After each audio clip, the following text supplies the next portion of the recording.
তো গাইস বর্ডারে ভিডিও করতে গিয়ে একটুর জন্য বিএসএফ এর কাছে ধরা খেলাম না। তো হে গাইস, গুড মর্নিং। কেমন আছো সবাই? আশা করি ভালো আছো। তো গাইস, আমি তো এখন বাড়িতে, দেখতে পাচ্ছ আমাদের বাড়ির মাঠ এটা। আমি এখন যাচ্ছি ইন্ডিয়া আর বাংলাদেশের বর্ডারে, কারণ আমাদের বাড়ির থেকে পাশেই আমাদের বর্ডার। তো চলো তোমাদের দেখাই। এটা হচ্ছে আমাদের জমি, আর ওই দেখো ইন্ডিয়া আর বাংলাদেশের বর্ডার, দেখতে পাচ্ছ। রাস্তা কি খারাপ, যাওয়ার রাস্তা এটা অনেক খারাপ।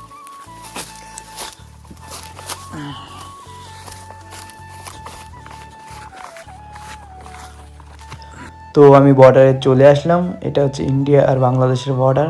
তো গাইস এখানে একদমই ক্যামেরা করা নিষেধ, তাও আমি তোমাদের জন্য লুকিয়ে লুকিয়ে ক্যামেরা করছি, কারণ সব জায়গায় সিসি ক্যামেরা লাগানো আছে। সব ক্যাম্পের থেকে এখানে দেখাশোনা করে। যদি কোনো বিএসএফ দেখে যে আমি ক্যামেরা করছি, তাহলে আমার ফোন টোন সব রেখে দেবে আর আমাকে বলবে যে তুই কোথায় বাড়ি, কী কী, এই সম্বন্ধে অনেক কিছু প্রশ্ন করবে। তাও আমি তোমাদের জন্য, শুধু তোমাদের জন্য লুকিয়ে লুকিয়ে ক্যামেরা করছি, কারণ তোমাদের আমি দেখাবো তার জন্য যে কেমন হয় বর্ডার।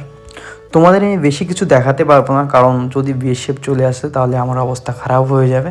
তাই আমি বেশি দেরি না করে আমি চলে যাচ্ছি আমার বাড়ির দিকে। তো দেখতেই পাচ্ছ রাস্তা প্রচণ্ড খারাপ। আগে এমন ছিল না রাস্তা খারাপ, আগে ভালো রাস্তা ছিল।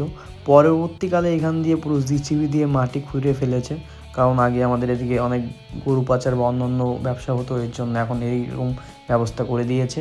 আর এখন পুরোপুরি এসব বন্ধ, এখন আর কোনো ব্ল্যাক বা কিছু 2 নম্বরি ব্যবসা কিছুই হয় না। একদম পুরোপুরি একদম পুলিশ, একদম বিএসএফ সিসি ক্যামেরা দিয়ে পুরো গার্ড করে দিয়েছে, আর কোনো এখন 2 নম্বরি কাজ হয় না আমাদের দিক দিয়ে। তো গাইস, এখন যাচ্ছি আমরা এক জায়গায়, একটা সঞ্জয়ের হোটেল, এখানকার নাম করা শোলপাড়ার। তো এখানে খেতে যাচ্ছি এখন আমি, আমার কাকা, আর একটা বন্ধু, আর একটা দাদা। তো গাইস চলো, আজকে তোমাদের এই ব্লগে আজকে মানে খাবার দাবারের কিছু রিভিউ দেখাবো।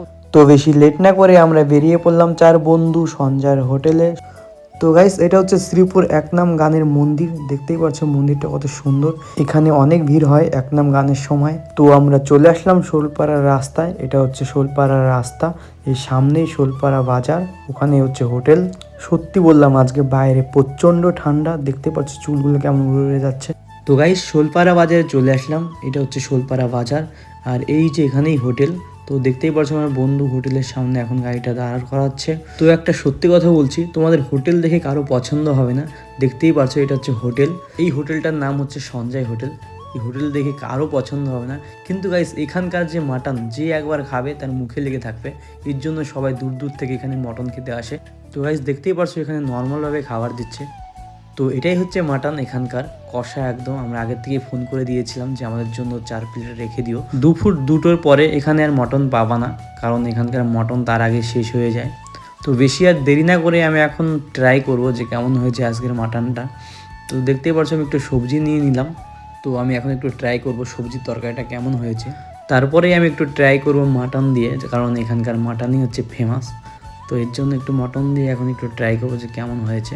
সত্যি বললাম গাইস, এখানকার মটনটা ছিল অসাধারণ, খাওয়ার পরে মনে হলো এদিক দিয়ে যদি কেউ কোনোদিন যাও অবশ্যই এই হোটেলে ট্রাই করো। তো খাওয়াটা শেষ করার পরে আমি বেরিয়ে পড়লাম আমাদের বাড়ির দিকে, কারণ অনেক দেরি হয়ে গেছে। তো এখন চলে যাচ্ছে আমাদের বাড়ি। কে আগে যাইতে পারে তাড়াতাড়ি ঘরে? কে যাইতে পারে আগে? কে যেতে পারে? আমি চলে যাচ্ছি। আমি ফার্স্ট। না আমি। তুই ভাত খাইছি বাবা? কি কি রাঁধছো আজকে? মিষ্টি আলু? মিষ্টি আলু দিয়ে মাছ? ভাই কই ভাই?